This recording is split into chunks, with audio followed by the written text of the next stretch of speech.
बचपन में तितलियां पकड़ने का शौक किसे नहीं था। और हमारे जनरेशन ने तो तितलियों के साथ अनेक खेल खेले हैं। अच्छी बात तो यह है कि अब यह सारे प्रकार लगभग बंद हो चुके हैं। नमस्कार, मैं पराग हूँ और आप देख रहे हैं हमारा यूट्यूब चैनल रातवा। दोस्तों, रंग बिरंगी तितलियाँ हमारे पर्यावरणीय संतुलन को बनाए रखने के लिए बहुत महत्वपूर्ण है।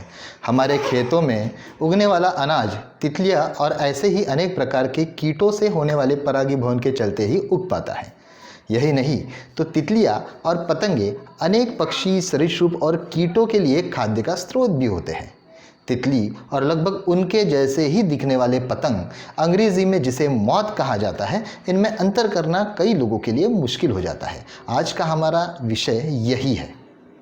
तितली और पतंग दोनों लेपिडोप्टेरा वर्ग के कीट हैं। इनके पंख शल्कों से मतलब स्केल से ढके होते हैं। आपने कभी तितली पकड़ी है तो आपको पता होगा, तितली पकड़ने पर उसके पंख से आपके हाथों में एक पाउडर नुमा सा कुछ लग जाता है। यही स्केल्स होते हैं।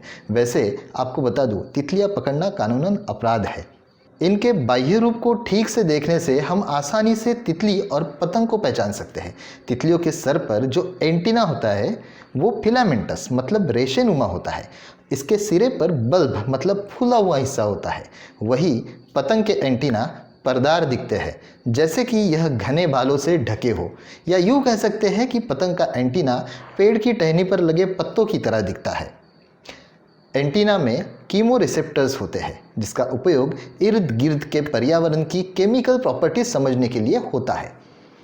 टेस्ट करना, गंध सूंघना, नेक्टर ढूंढना और हाँ, अपनी प्रजाति के फीमेल्स के फेरोमोन को पहचानना, ये सारे काम एंटीना से ही पूरे होते हैं। तितली और पतंग अपने होस्ट प्लांट पर अंडे देते हैं और उन अंडों से निकलते हैं कैटरपिलर, जिन्हें हम सामान्य भाषा में इल्लिया भी कहते हैं। होस्ट प्लांट क्या होता है? तितली और पतंग की हर प्रजाति अपने अंडे एक विशिष्ट पेड़ पर ही देती है, जिसे उस प्रजाति का होस्ट प्लांट कहा जाता है। बटरफ्लाई गार्डन इन्हीं पेड़ पौधों को लगाकर बनाए जाते हैं। तितली और पतंग की भूखी इल्लियाँ बहुत सारे पत्ते खाकर अपने जीवन के अंतिम पड़ाव के लिए प्यूपा बनाते हैं। इस वक्त पतंग की इल्लियाँ अपने शरीर के इर्द गिर्द रेशों से एक आवरण बना लेते हैं, जिसे ककून कहा जाता है। और तितलियों की इल्लियाँ अपनी त्वचा को हार्डन करके सख्त बना के क्रिसालिस बनाती है। यह हो गया दूसरा अंतर। तितलियों के क्रिसालिस होते हैं, पतंग के ककून। और भी काफ़ी अंतर होते हैं, जैसे कि तितलियाँ अपने पंख सामान्यतः जोड़ कर रखती है और उन्हें फड़फड़ाती रहती है, तो पतंग अपने पंख खुले रखते हैं और उन्हें फड़फड़ाते नहीं है। तितलियों का पेट, जिसे अंग्रेजी में एब्डोमेन कहते हैं, पतला और लंबा होता है। वही पतंग का एब्डोमेन मोटा और छोटा होता है।